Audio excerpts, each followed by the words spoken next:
The horizon moved slowly through the dark edge of known space. Stars looked thin and far apart here. Captain Daniel Hayes stood on the bridge with his arms crossed.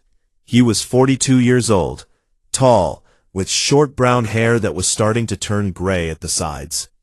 His eyes stayed fixed on the main screen. The ship was small for exploration, only 300 meters long, but it carried enough supplies and weapons to stay out for years. Around him, the bridge crew worked quietly. Laura Bennett sat at the engineering station. She was young, 28, with quick hands and red hair tied back in a tight knot. She liked machines more than people most days. Next to her, Ethan Carter leaned over the navigation console. He was thin, wore glasses, and always looked a little worried. He plotted courses through places no one had seen before. Ryan Mitchell stood near the tactical panel. He was big, quiet, and carried himself like someone who had seen fights and won them. The three of them had been with Daniel for almost 5 years now. They trusted each other. A soft beep broke the silence. Ethan looked up first. "Captain, we have a signal. It's weak, but it's repeating." Daniel walked closer. "What kind?" "Old trade language, the kind used by the big coalitions a long time ago. It's an SOS. Laura turned her chair. "Out here? Who's still using that format?" Ethan tapped keys. The words appeared on the main screen, translated into plain English. "To any Allied fleet within range. This is the Luminary Coalition. Our systems fall one by one. The Devourers come without warning. They consume worlds. They adapt to every defense. We have no more ships, no more weapons. If you hear this, come to these coordinates. We ask for help. Any help. Time is short." The message looped again. Silence settled over the bridge. Ryan spoke first. "Devourers. Never heard of them. But the Luminari. I read about them in the old archives. Peaceful. Lots of science. They built beautiful cities under soft lights. They don't fight wars. They talk." Daniel rubbed his chin. "And now they're begging strangers for help." Laura frowned. "We're not allies. We're not even on their old friend list. Why would they want us?" "Because we answered," Daniel said. "That's enough for now." He turned to Ethan. "How far are those coordinates?" 14 days at standard speed. Maybe 12 if we push the engines. "Risks?" "Debris fields, possible pirate zones, and whatever these Devourers are." Daniel looked at each of them. "Thoughts?" Ryan shrugged. "We go, we might die. We stay, we sleep fine. But I don't like leaving people to die when they ask for help." Laura nodded slowly. "Engines can take the push. I'll need a day to check the coolant lines. But yeah, we can get there. The signal is narrowband, meant for specific receivers. Probably their old friends. We're picking it up because our antennas are better than most. If we go, we're crashing someone else's party." Daniel smiled a little. "Good. I like being unexpected." He straightened. "Set course for the coordinates. Full speed. Laura, get the engines ready. Ryan, make sure weapons are hot and boarding teams drilled. Ethan, keep listening for any update to that message." The crew moved without more questions. Alarms stayed quiet. The ship turned gently, engines glowing blue as they built power. Over the next hours, the horizon ate distance. Daniel stayed on the bridge longer than he needed to. He read the old files about the Luminari. Pictures showed tall beings made of soft light, skin like flowing glass, eyes bright as stars. They spoke in music more than words. They shared knowledge freely. They avoided violence. The files said they once controlled dozens of systems. Now the signals sounded like they had almost nothing left. He found one short note from a human scout ship 20 years earlier. "Luminari are kind, too kind. They trust too easily. One day someone will take advantage." Daniel closed the file. Maybe that day had come. On the third day out, Ethan picked up fragments of other signals. Not the main SOS, but echoes. Short bursts from dying ships. One said, "They learn. Every shot makes them stronger." Another just screamed static and cut off. Daniel listened to each one. His face stayed calm, but his hands tightened on the armrests. Laura came to him during a quiet shift. She carried 2 cups of coffee. She handed one over. "You're thinking too much," she said. "Someone has to," he said. "You always do this. Take the weight." Daniel took a sip. "If we don't go, who will?" Laura looked at the stars outside the viewport. "Maybe no one. Maybe that's why the signal keeps playing." Daniel nodded. "Exactly." By day 10, the crew felt the strain. Sleep was short. Food was quick. But no one complained. They knew what waited at the end of the jump. On the morning of day 12, Ethan called everyone to the bridge. The main screen showed a new image. A planet, or what used to be one. Half the world glowed red. Craters covered the surface like open wounds. Orbital platforms floated in pieces. Thin trails of debris formed rings that should not exist. No cities shone, no lights moved. "That's the rally point," Ethan said quietly, "or what's left of it." Ryan zoomed in. No active ships, no energy signatures, just wreckage. Daniel stared at the broken world. "They're down there, somewhere." Laura crossed her arms. "If they're still alive." "We'll find out," Daniel said. He turned to the crew. "Full combat readiness. Drop out of warp in 5 minutes. Ryan, launch probes first. Ethan, scan for life signs. Laura, keep the engines warm in case we need to run." The bridge lights dimmed slightly as power shifted to weapons and sensors. The horizon slipped out of faster-than-light travel with a soft shudder. Real space returned. Stars sharpened. Probes shot forward. Data streamed back. Ryan read the first reports. Multiple impact sites. Biomass readings low. But, there, small cluster of life signs. Underground. Weak power output. Ethan added, "They're hiding. Probably shielded." Daniel took a slow breath. "Prepare the shuttle. Ryan, you're with me. Laura, hold the ship. Ethan, keep watch." No one argued. 30 minutes later, Daniel, Ryan, and 4 security officers climbed into the shuttle. It dropped from the horizon's bay and fell toward the ruined planet. Atmosphere entry was rough. Winds howled. Dust blocked the view. The shuttle landed hard near a cracked dome structure. They stepped out in full armor, helmets sealed, rifles ready. The air smelled as metal and burned stone. A faint glow came from a split in the dome wall. Daniel led the way. Inside, the tunnel sloped down. Lights flickered on old panels. At the end stood a sealed door. Daniel knocked once, then twice. The door hissed open. 7 Luminari waited inside.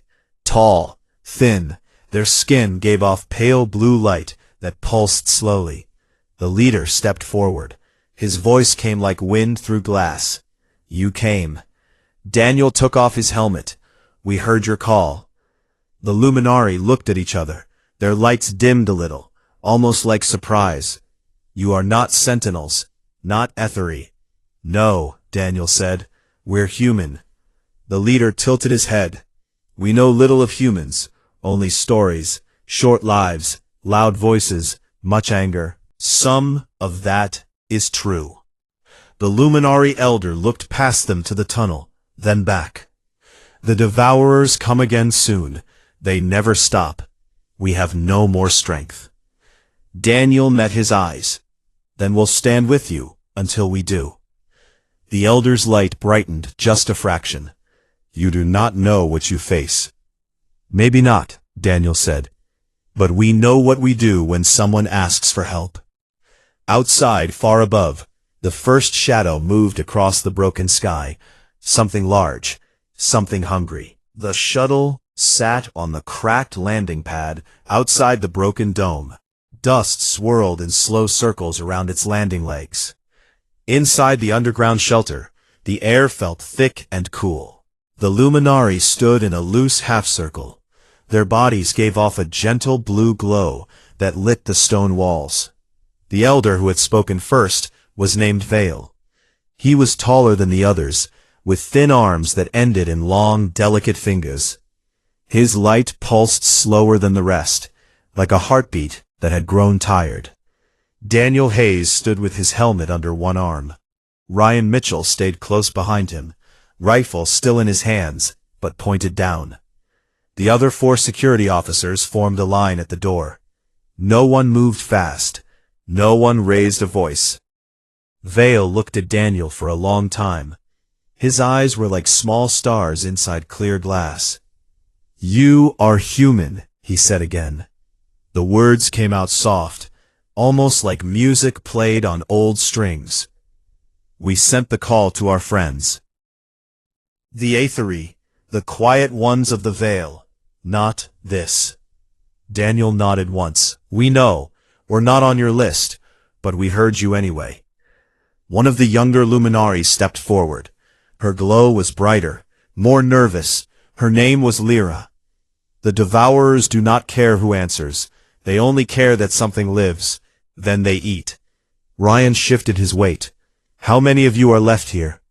Vale answered without looking away from Daniel. 23. Once we were 3,000 on this world.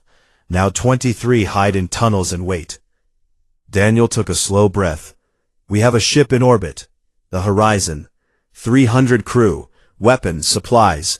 We can take you off this rock if you want." Lyra's light flickered. "And go where? Every place we knew is gone. The Devourers follow. They always follow."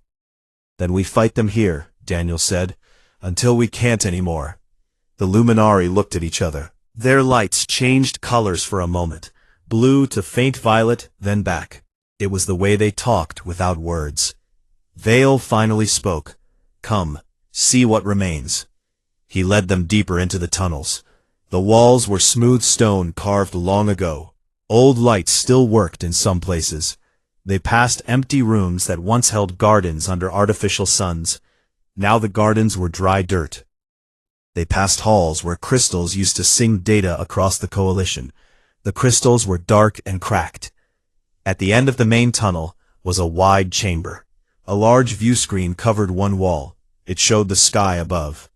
The planet looked dead from up there, but the screen zoomed in on small movements. Black shapes drifted in low orbit. They looked like living machines, long tendrils, sharp edges, mouths that opened and closed without sound. "Those are scouts," Vale said. "The main swarm is 3 systems away. It will come soon." "How do they fight?" "They send waves," Lyra said. "First small, then bigger. Each time they watch what hurts them. Then they change. They grow armor against the same weapon. They learn faster than we can think." Ryan grunted. "Sounds like a bad day." Daniel turned to Vale.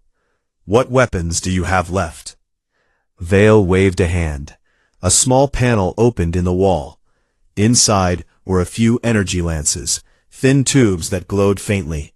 "These, and shields that fail after 2 strikes. We had more. They are gone now." Daniel looked at Ryan.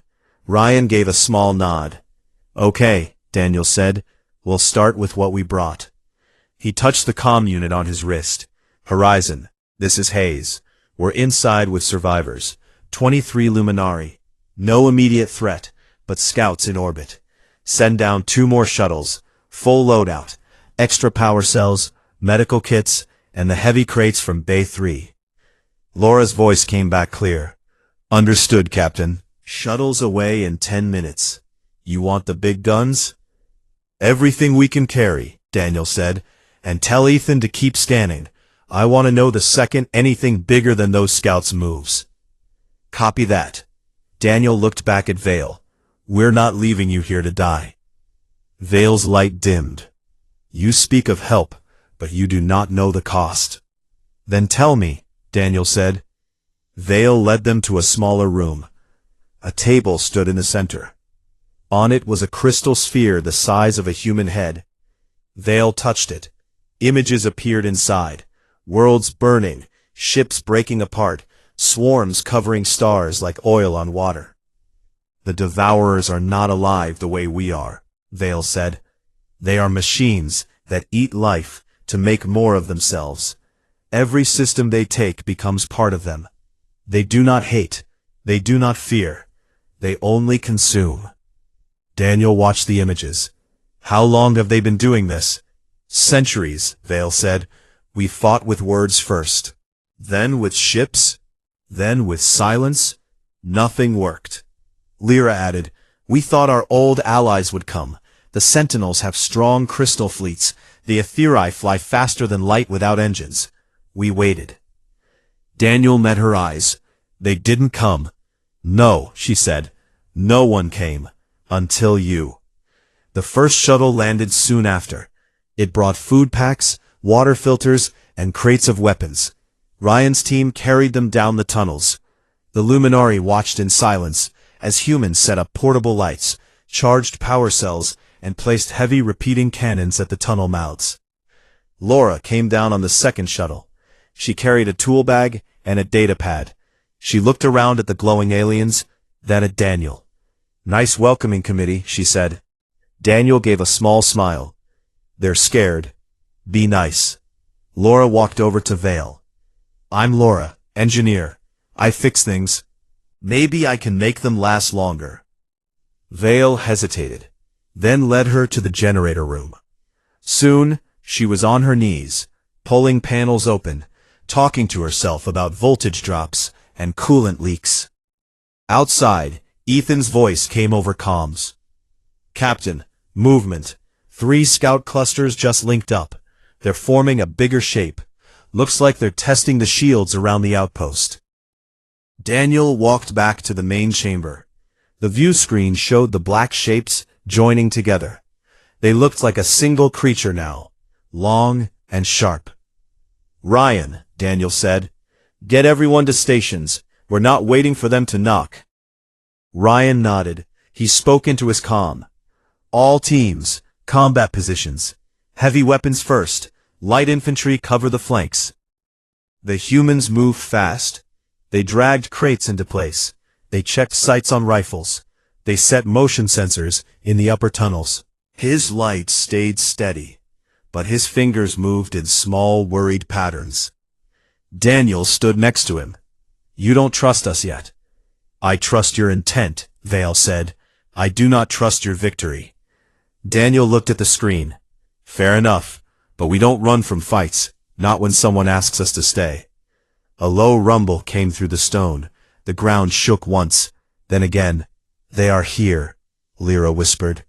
The view screen flashed. A black tendril slammed against the outer shield. Blue energy flared, then cracked. Daniel turned to his people. Hold the line. We bought time. Now we earn it. Outside, the swarm pressed closer. Inside, humans and Luminari stood together for the first time. The Elder's glow mixed with the sharp white of human helmet lights. The Devourers had come to finish what they started. The humans had come to make sure they failed. The SOS was meant for allies. It summoned the Starborn Tyrants of Oblivion. The first attack came without warning. A loud crack echoed through the stone as the outer shield failed. Black tendrils punched through the dome above like knives through paper. Dust and sparks rained down. The Luminari lights dimmed in fear. The humans did not wait. Ryan Mitchell shouted orders. Heavy teams, fire on my mark. Light infantry, cover the tunnels. Move. The repeating cannons opened up. Bright kinetic rounds streaked out in long lines of white fire. They hit the first wave of Devourer scouts. The black shapes jerked and split. Pieces fell like wet metal. But more came. Always more. Daniel Hayes stood near the main entrance with his rifle raised. He watched the swarm pour in through the broken shield. They looked like living oil, smooth, fast, changing shape as they moved. One tendril whipped toward a group of Luminari who tried to run deeper into the tunnels. Daniel fired 3 quick shots. The rounds punched holes that sparked and smoked. The tendril pulled back. Laura Bennett ran up behind him. She carried a heavy tool case. "Captain, I rigged the backup generators. If we overload them, we get a big EMP burst. Might stun the smaller ones." "Do it," Daniel said. "But time it right. We need to hit them when they're thick." She nodded and disappeared back toward the power room. Ethan Carter stayed on the horizon in orbit. His voice came over every helmet comm. "Captain, swarm density increasing. They're pulling in reinforcements from the next cluster. Looks like a full assault wave. ETA, 3 minutes." "Copy," Daniel said. "Keep the ship safe.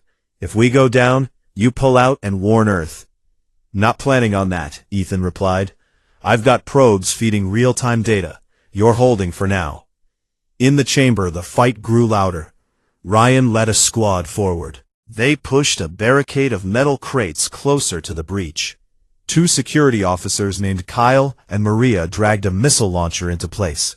Kyle aimed at the largest shape coming through the hole, a bulbous mass with dozens of mouths. "Fire!" Ryan called. The missile streaked out. It hit dead center. The explosion lit the whole room orange.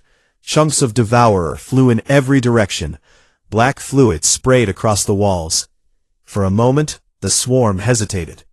Vale stood near the back with Lyra and the other survivors. Their glow had turned pale. They watched the humans fight with wide eyes. One young luminary whispered something in their singing language. Lyra translated quietly to Daniel when he passed close. "She says, you fight like you were born angry." Daniel gave a short laugh. "We fight like we want to live." Another wave hit. This time the Devourers changed.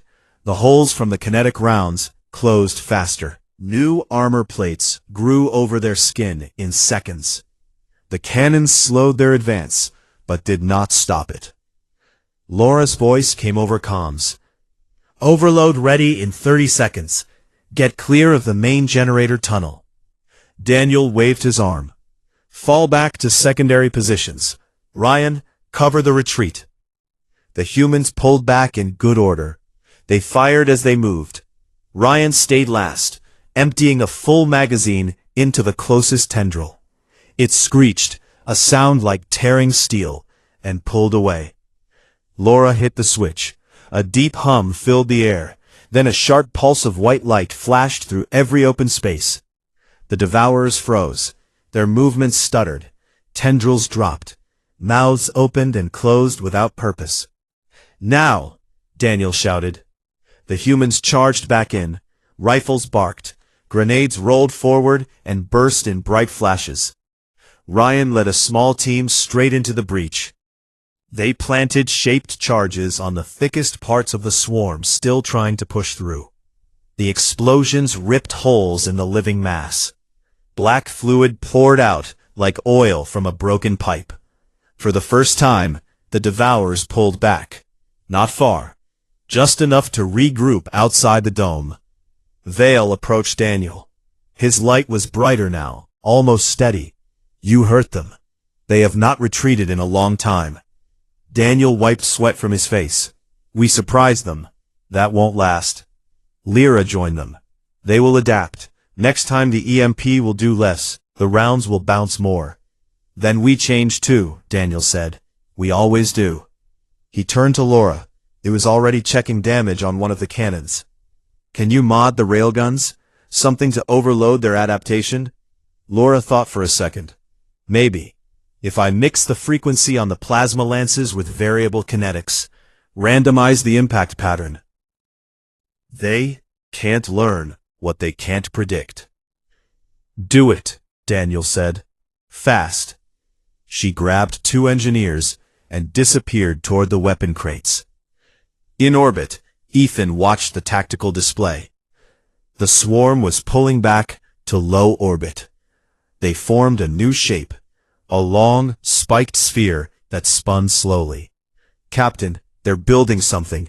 Energy readings spiking. Looks like a siege breaker." Daniel looked up at the cracked dome ceiling. Through the hole, he could see the black sphere growing. How long? 20 minutes, maybe less. Daniel turned to Ryan. We need to take the fight outside. Hit them before that thing finishes. Ryan nodded. Shuttles? Shuttles, Daniel said, and everything that flies. He spoke into comms. Horizon, prepare all shuttles for combat drop. Arm them heavy. We're going up to meet them. Laura came running back. Railguns modified. Firing patterns randomized. Should confuse their adaptation for a while. Good work, Daniel said. Get to the shuttles. You're coming with us. She grinned. Wouldn't miss it. The humans loaded the shuttles fast. Luminary volunteers came too, only a few. Vale insisted on joining. If you fight for us, we stand with you. Daniel did not argue. 5 shuttles lifted off from the ruined outpost. They climbed through the broken atmosphere. The black sphere waited above them. It pulsed with dark energy. Tendrils reached out like fingers testing the air. Ethan's voice guided them. Target the core. That's where the energy builds. Daniel flew lead shuttle. Ryan sat next to him at the weapons station. Laura worked the engines from the back. The swarm noticed them. Smaller scouts broke off and rushed forward. The shuttles opened fire. Randomized rounds tore through them. Pieces drifted away. The scouts tried to change shape. They died confused.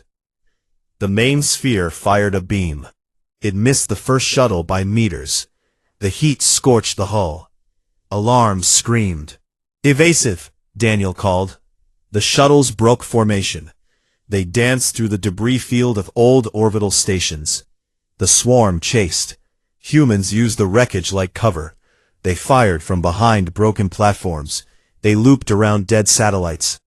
One shuttle took a direct hit. It spun out of control and exploded in a bright flash. No one spoke about it. They just kept fighting. Laura pushed the engines past safe limits. The shuttle shook. We're close enough. Launch everything. Daniel gave the order. Missiles streaked out. They hit the sphere's core. Explosions rippled across its surface. The dark energy flickered. The sphere cracked. Black fluid poured into space. The swarm screamed again. That tearing metal sound carried on open channels. Tendrils flailed. Pieces broke off and drifted. The remaining shuttles poured fire into the wounds. The core collapsed inward. A final pulse of energy flashed, then died. Silence followed. The swarm pulled away. Not defeated, not yet, but hurt, badly hurt. The shuttles returned to the surface. They landed near the dome. Crew stepped out, tired but alive. Vale walked up to Daniel. His light shone clear and strong. You pushed them back. Not just delayed, pushed. Daniel looked at the sky. The black shapes were smaller now, retreating to the edge of the system. For now, he said. Word spread fast among the Luminary survivors. They gathered in the main chamber. Their lights joined together until the room glowed like daylight. They sang a slow, grateful song. Lyra stood close to Laura. You changed the rules. They do not know what to do. Laura shrugged. We don't know how to quit. He saw Ryan check weapons. Laura already planning the next mod. Ethan sending reports back to the ship. He knew this was only the start. The main swarm still waited 3 systems away. It would come harder, smarter, but for the first time in centuries, the Devourers had tasted something new. Fear. Not from the Luminari, from the short-lived, loud-voiced primates who answered a stranger's call, and kept answering with fire. The SOS was meant for allies. It summoned the Starborn Tyrants of Oblivion. The shuttles landed back inside the broken dome. Dust settled around them like gray snow. Crews stepped out slowly. Some limped. Others carried wounded friends. The air still smelled of burned metal and the sharp stink of devourer fluid. The Luminari gathered near the landing pad. Their soft blue lights moved like gentle waves. They watched the humans with new eyes. Not fear. Not hope yet. Something between. Daniel Hayes climbed down last. His armor had black streaks from close hits. He took off his helmet. Sweat ran down his face. He looked up at the sky through the cracked dome. The swarm had pulled back to the edge of the system. Small scout shapes still drifted there, watching, waiting. Vale approached. His tall form cast a long shadow in the mixed light. "You bought us hours, maybe days. We have not had that in years." Daniel nodded. "We'll take every hour we can get." Laura Bennett walked up, wiping grease from her hands. "Engines took a beating. I can patch them, but we're down to 3 working shuttles now. The rest are scrap." Ryan Mitchell joined them. He carried a rifle slung over his shoulder. "We lost 8 people up there. Good people." Daniel looked at him. "I know." No one said more. Words felt small after the fight. Inside the main chamber, the Luminari had set up a rough table from broken panels. They placed small glowing orbs on it. The orbs gave warm light. Food packs from the horizon sat next to strange Luminari fruits that tasted like sweet water. Humans and aliens ate together for the first time. No one spoke much. They just shared what they had.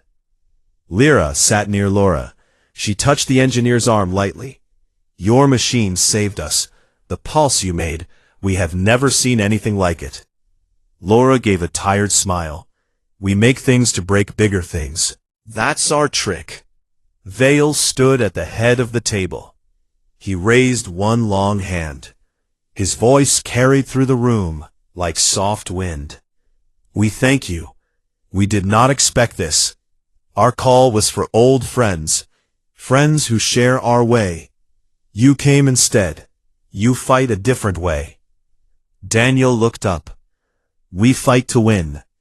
Vale's light pulsed once. "Yes, we see that now."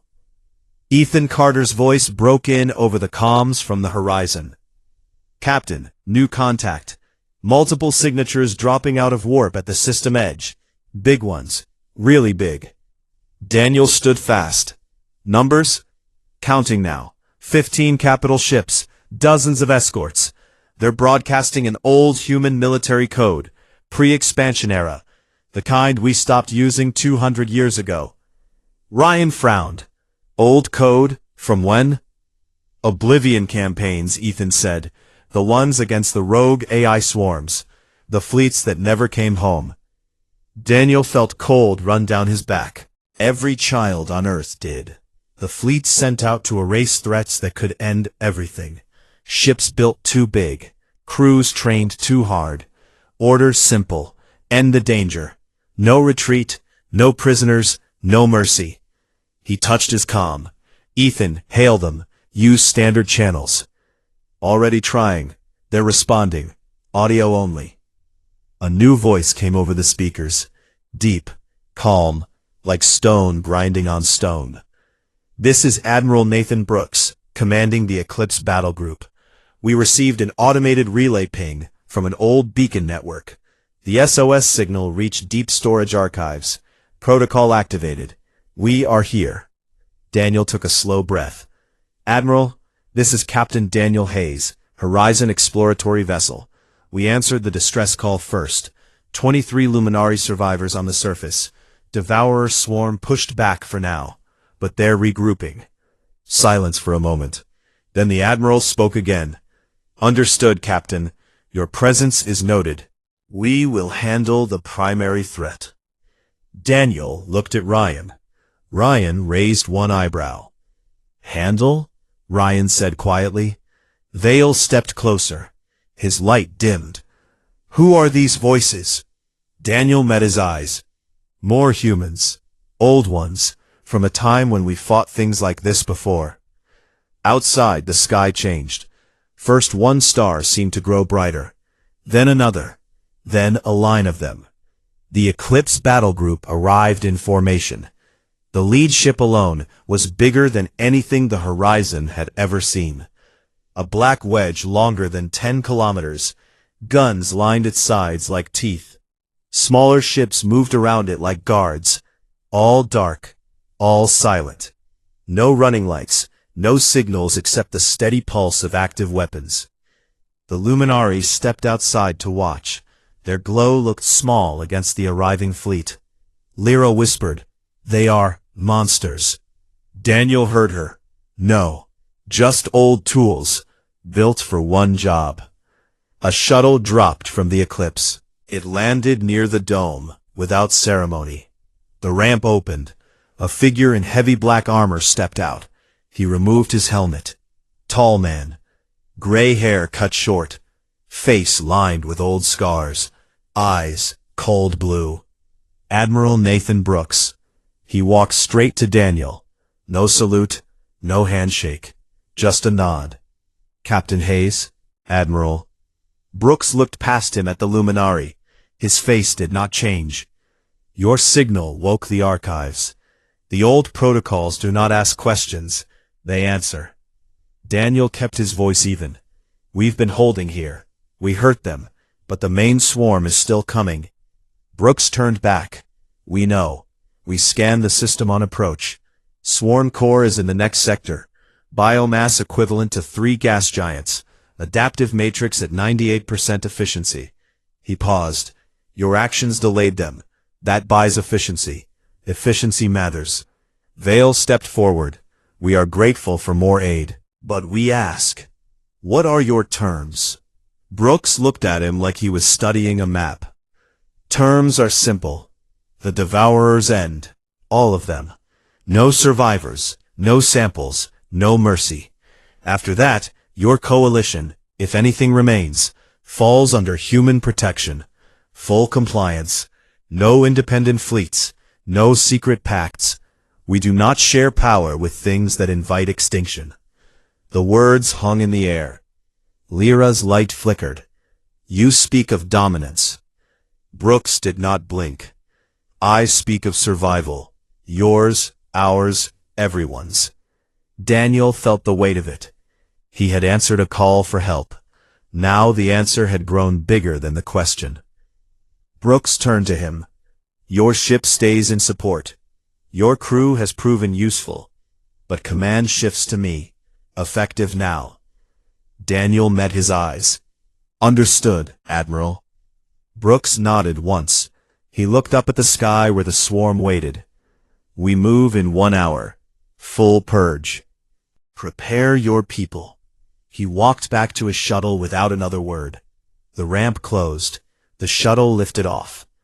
Daniel stood with Ryan and Laura. The luminari gathered close. Vale spoke quietly. "These are not allies." "No," Daniel said. "There's something else." Laura crossed her arms. "They're what happens when humans stop asking nicely." Ryan looked at the black fleet hanging in orbit, and they just answered our SOS. Daniel stared at the stars. The swarm still waited out there, hungry, endless. But now something worse had arrived. Not for the luminari, for the Devourers. The Tyrants of Oblivion had come home. The SOS was meant for allies. It summoned the Starborn Tyrants of Oblivion. The hour passed fast. No one rested. Humans checked weapons and power cells. Luminari helped where they could, carrying small crates or pointing out weak spots in the old outpost walls. The sky above the broken dome filled with dark shapes. The Eclipse battle group moved into attack formation. No bright flashes, no loud announcements, just silent, perfect order. Admiral Nathan Brooks sent one short message to the horizon and the surface teams. Purge begins in 5 minutes. All Allied assets hold perimeter. Do not interfere with main batteries. Daniel Hayes stood on the landing pad with Ryan Mitchell and Laura Bennett.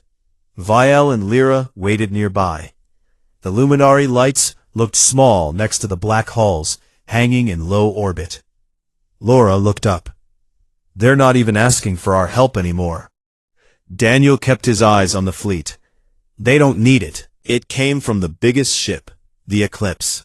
The sound grew until it shook the ground. Then a single beam of pure white light shot out. It crossed the empty space between planets in seconds. On the far side of the system, where the main swarm gathered, a red star bloomed. The core hive mind burned. Black shapes twisted and broke apart. Ethan Carter's voice came over comms. Direct hit. Swarm cohesion dropping 40%. They're scattering. Ryan gave a low whistle. One shot. More beams followed. The fleet fired in patterns. Not wild, not angry, cold and exact. Planet killer arrays swept across hive worlds. Void lances cut through swarm armadas like knives through cloth. Smaller escort ships dropped close to infested moons.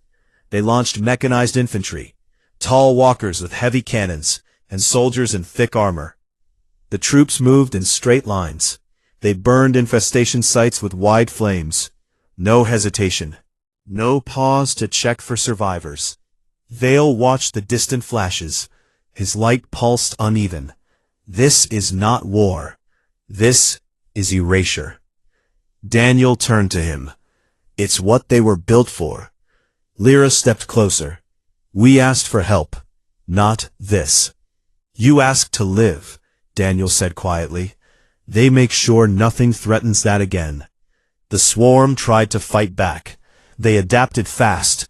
New armor grew over old wounds. Tendrils formed shields against the beams. Some parts of the swarm merged into bigger shapes, living fortresses that spat counterfire. The eclipse answered with escalation. A chain of artificial singularities opened near the largest hive cluster. Tiny black holes pulled in shits, biomass, even light. The swarm screamed across open channels, a sound like 1,000 metals tearing at once. Then silence, as the holes collapsed and took everything with them. On the surface, small Devourer scouts tried one last push. They slipped past the fleet and dove toward the outpost. Ryan's team met them at the dome edge. Rifles barked. Grenades rolled. The scouts died quick. No adaptation this time. The swarm mind was too broken to learn. Laura worked on a portable shield generator. She boosted its range to cover the main tunnel mouth.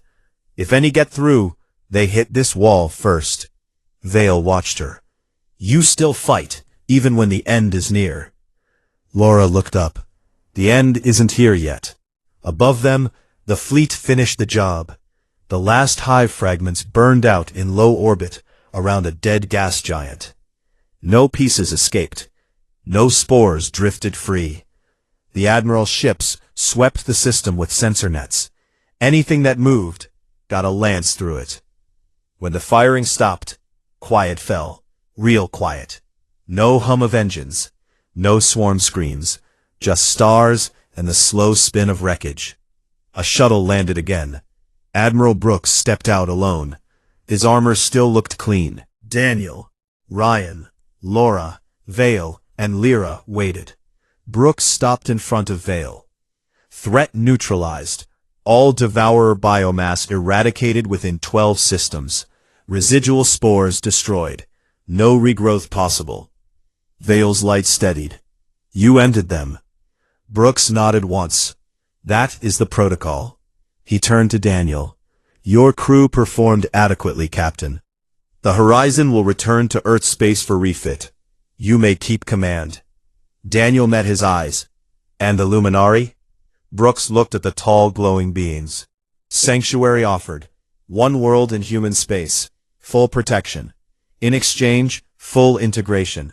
No separate government. No private fleets. No independent contact with other species. Compliance required. Lyra's fingers moved in worry. You ask us to give up who we are. Brooks did not soften. I ask you to live. The alternative ended 12 hours ago. Vale looked at his people. Their lights moved together in silent talk. After a long moment, he faced Brooks again. We accept. We have no other path. Brooks gave a small nod. Transport ships will arrive in 3 days. Prepare your survivors. He turned to leave. Daniel spoke. Admiral. Brooks stopped. Daniel kept his voice level. Was this always the plan? Answer the SOS with total war? Brooks looked back. The SOS reached old relays. Old relays wake old fleets. Old fleets have one order. End existential threats. No exceptions. No half measures. He paused. Your signal did not summon allies, Captain. It summoned what humanity keeps locked away for days like this. Brooks walked to his shuttle. The ramp closed. The ship lifted off and joined the fleet. The Eclipse battle group turned slowly. Engines glowed faint blue. They left the system as quietly as they came. Only wreckage and clean stars remained. Daniel stood with his crew and the Luminari. The dome felt bigger now, emptier. Ryan broke the silence. We answered a call for help. They answered with extinction. Laura crossed her arms, and it worked. Vale looked at the sky where the fleet had gone. Your people scare us more than the Devourers ever did. Daniel rubbed his face. Sometimes we scare ourselves. Lyra stepped close to him. Will you stay with us when the transport comes? Daniel looked at his crew, then at the broken world around them. For a while, until you're safe. Vale's light brightened just a little. Thank you for coming first. Daniel gave a small smile. Someone had to.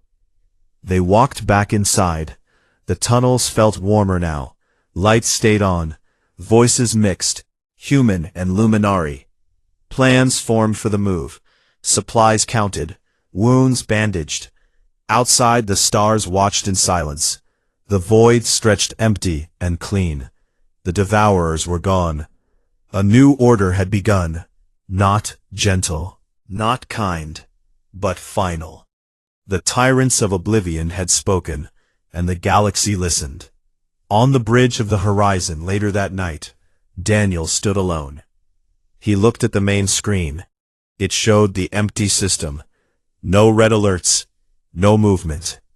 Ethan came up beside him. We're clear for departure when ready. Daniel nodded. Set course for the rally point. We'll escort the Luminari transports. Ethan hesitated. You okay, Captain? Daniel stared at the stars. We answered a simple SOS. Now half the galaxy knows what happens when humans hear the word help. Ethan smiled faintly. Maybe that's not a bad thing. Daniel thought about it. Maybe. He turned away from the screen. Let's go home. The Horizon's engines warmed. The ship moved slow at first, then faster. It left the broken world behind. Somewhere deep in the black, old relays waited. Silent again. Ready for the next signal. Because humanity never really slept. It just waited. And when the call came, the Tyrants answered. Always.